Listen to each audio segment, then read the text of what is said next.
Hi Founder fans, Jason here, and today's founder is Nathaniel Prime, an early investor on the stock exchange. Now, just after leaving George Washington's cabinet, Alexander Hamilton started a bunch of banks and the New York Stock Exchange, and at this point, Nathaniel Prime was still in his early 20s.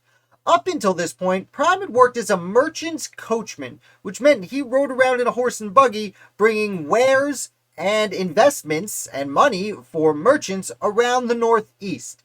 Eventually, he had learned a lot about being a merchant and a lot about banking and decides to stop riding his buggy around and instead start a business. And he does. He moves to New York City and he starts a company called Nathaniel Prime, Stock and Commissions Broker. And while today that might just sound like a rich dude in New York City to us, at the time it was a very uncommon job. Very few people had it. In fact, Nathaniel Prime was one of the first people to start a business of this nature. It was a great risk, but it came with great reward.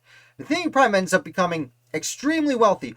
Over the years, he ends up bringing in several other people. His brother-in-law, Joseph Sands, Samuel Ward III, who was a grandson of Samuel Ward, who signed the Articles of Association, the Continental Association, and died just 2 months before he had the opportunity to sign the Declaration of Independence, and James Gore King, a son of Rufus King, who himself had signed the Constitution. So this young founder ends up bringing the children of other founders into his business. Eventually, the firm is called Prime, Ward, Sands, King, and Company. It's a mouthful, but those were the partners. They end up not only investing in America, but investing overseas a lot. They use their money to make money, as stock investors might do, and they send their money both overseas and back. They make a lot of money and end up helping to fund the building of the Erie Canal. In fact, they took overseas investments into their firm to help profit off the Erie Canal. And profit they did.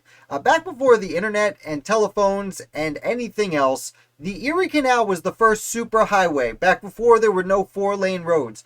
Not only did it bring goods throughout New York State, from the interior of the continent to the ocean and the world, it brought information there too. And this was used very profitably by many of the early investors, and Prime becomes wildly wealthy.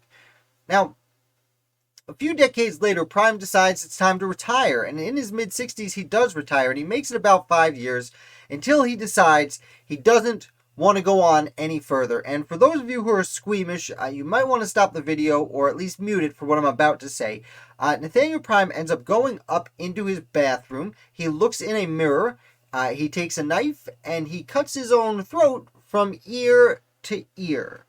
He ends up stumbling about a bit and walking out of the bathroom before passing out on the floor, taking his own life. It's a very interesting turn for someone who was so wildly successful. And apparently, at a time where mental health was in its infancy, the study of it was in its infancy, issues he may have had that we possibly could have helped him treat today was nothing you even discussed at the time. And this is the way he went about resolving that situation. So we're ending on a bit of a bummer with Nathaniel Prime, but it's certainly an interesting story. I hope you enjoyed it. If you did, do me a favor and hit like so more people can learn about the channel and learn about the revolution with us. If you're new here, subscribe. I put out videos 7 days a week about all sorts of American Revolution content, and I'll be back with another founder for you tomorrow.